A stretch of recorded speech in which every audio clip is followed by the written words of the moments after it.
influencer vos gènes pour mieux vieillir.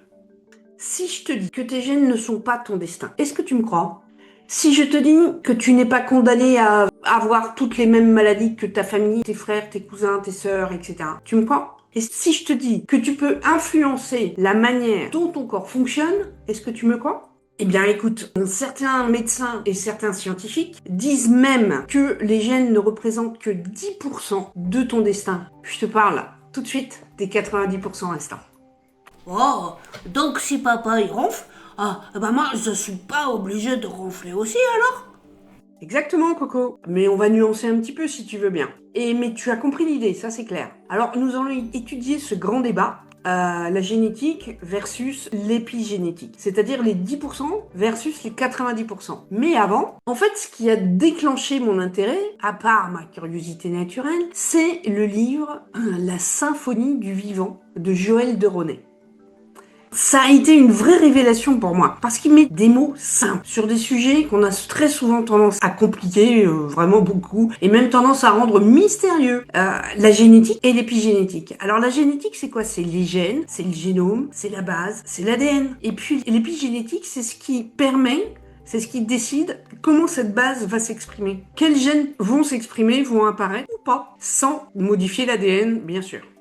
Alors pour moi, l'épigénétique, ça change la façon de comprendre la santé. Et puis surtout, elle redonne à chacun d'entre nous le pouvoir d'agir. En fait, elle te redonne à toi du pouvoir sur ta vie et sur ta santé. Alors pour ma part, je n'ai aucun historique génétique de ma lignée familiale biologique puisque j'ai été adoptée et que je ne connais rien du tout de mes parents biologiques. Alors oui, j'essaye tout simplement de mettre toutes les chances de mon côté et puis je travaille sur ce que moi je peux maîtriser, c'est-à-dire ma façon de vivre, en espérant bien entendu que réellement c'est 90% de mon destin. Alors, ce que disent les scientifiques, c'est que les gènes donnent une tendance et que l'épigénétique influence la trajectoire. Ah bon? Ah bah, c'est comme si mon corps, il avait des boutons pour régler tout ça? Oh! Oui, Coco. Et on va voir ensemble ce que ça veut dire et quels sont les boutons de réglage. Et puis, ce qu'il faut éviter d'exagérer aussi par la même occasion. Et toi qui me regardes, est-ce que tu crois à 100% à l'influence des gènes? Alors, si ce sujet te parle, j'ai mis un lien dans la description. On pourra échanger pendant une quinzaine de minutes, gratuitement bien sûr, pour voir ce qui te concerne le plus. On va utiliser une image très simple, la musique. La génétique, c'est la partition. Les notes sont écrites sur la partition. L'épigénétique, c'est l'interprétation. Le tempo, le volume, les silences, les différents instruments qui jouent, qui sont mis en avant. Un petit peu comme dans un orchestre, mais un orchestre philharmonique, s'il te plaît. Et tes gènes sont véritablement importants. Mais la grande question, qui est-ce qui tient la baguette? Ah, ce serait pas le chef d'orchestre par hasard? Eh oui, Coco, c'est bien le chef d'orchestre. Et le chef d'orchestre, c'est l'épigénétique. Alors, voyons tout de suite la première partie, mais d'abord, la génétique. Alors attention, je ne suis pas en train de dire que la génétique ne sert à rien. La génétique, c'est quand même très précieux. Alors, le pour de la génétique, c'est en fait tout simplement, elle explique des maladies où un gène peut avoir un très gros impact. Elle aide la médecine à mieux diagnostiquer, à mieux comprendre certains risques. Elle donne des informations très utiles, surtout quand c'est encadré correctement. Alors d'ailleurs, dans les différentes thérapies géniques et stratégies de thérapie génique qui sont testées aujourd'hui, l'objectif, il est de suppléer un gène malade. Ça consiste à importer la copie d'un gène fonctionnel dans une cellule cible. Le gène qui est importé ne modifie pas le gène malade, il vient simplement ajouter du patrimoine génétique au patrimoine génétique des cellules pour compenser la fonction déficiente. Et ce travail peut s'effectuer in vivo, c'est-à-dire dans le corps du patient, ou ex vivo, c'est-à-dire dans un laboratoire, avant de réinjecter dans les cellules du malade. La génétique, c'est la base, c'est la matière première. Alors la génétique, c'est pas méchant?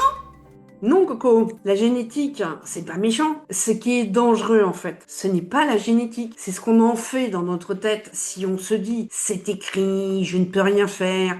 Et puis, ce qu'on en fait aussi dans les labos avec les docteurs Frankenstein et Folamour, par exemple. Bon, d'accord, je sais, c'était deux films très humoristiques que j'ai adorés, mais si tu prends au premier degré, c'est quand même inquiétant. Alors, si tu te reconnais dans c'est dans mes gènes, donc je peux rien faire, je t'offre un mini bilan de 15 minutes. On fait le point et je te donne une première direction. Et le lien est en description sous la vidéo. Le problème, quand on tombe dans le tout génétique, c'est dans la famille, donc c'est obligé que ça arrive. J'ai ces gènes-là, donc je ne peux rien faire. Ça, c'est un piège. Ça peut créer du fatalisme, ça peut faire croire que tout est écrit, que tu ne peux rien changer, et ça peut même conduire à l'abandon. Oh à quoi bon faire ça, puisque j'ai ces gènes-là, Ah ouais, ça c'est comme si tu dis, ouais, j'ai une partition triste, alors je dois pleurer tout le concert. Oh. Exactement, Coco. Et ça, t'es vraiment pas obligé, tu vois. Alors, et toi qui m'écoutes en ce moment-là, qu'est-ce que tu en penses? Allez, passons à la deuxième partie, l'épigénétique.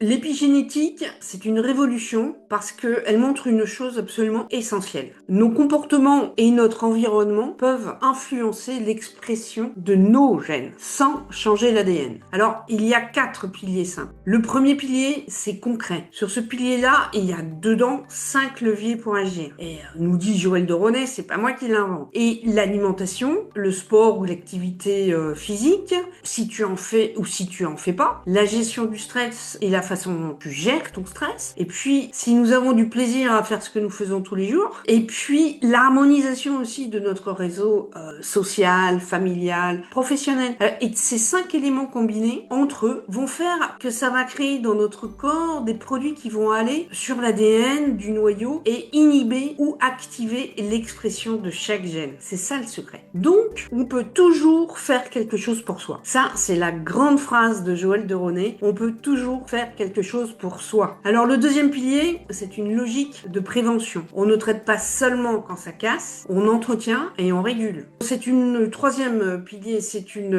logique d'adaptation. C'est le corps s'adapte absolument en permanence et l'épigénétique participe à ces réglages. Et le quatrième pilier, c'est la responsabilisation. Parce que sans être culpabilisant, tu peux te responsabiliser, tu peux agir, même si tu ne contrôles pas tout.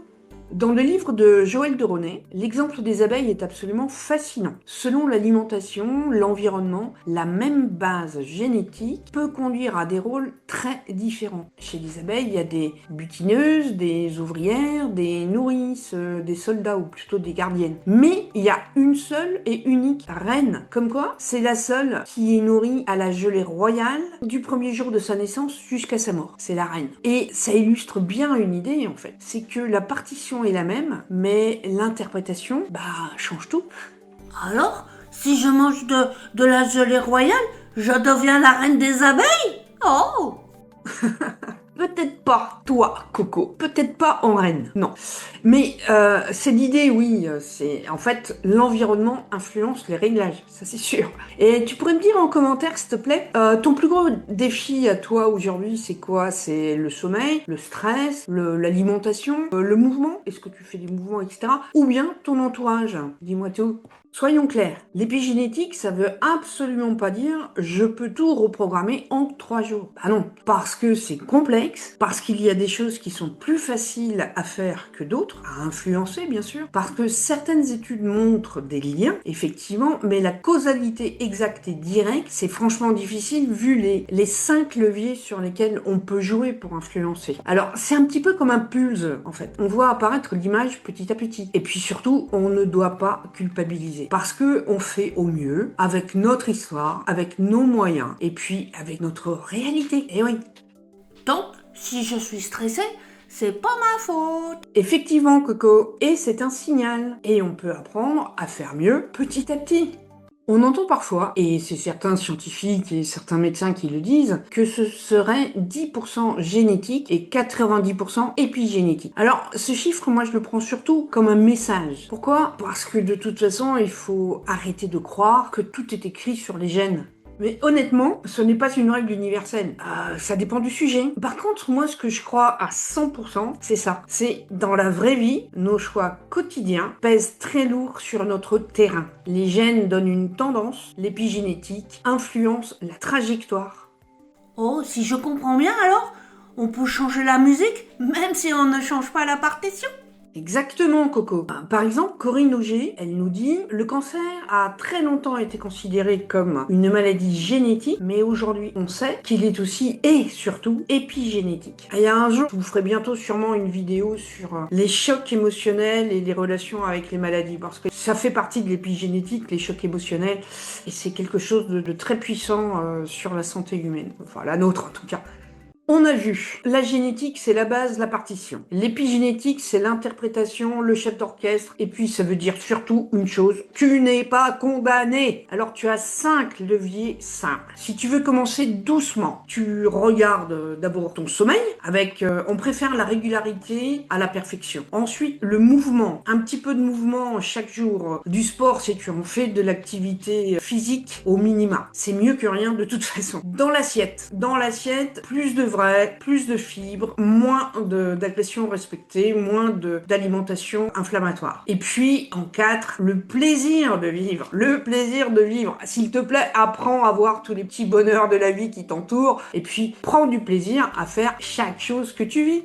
Le cinquième, il est très très très important.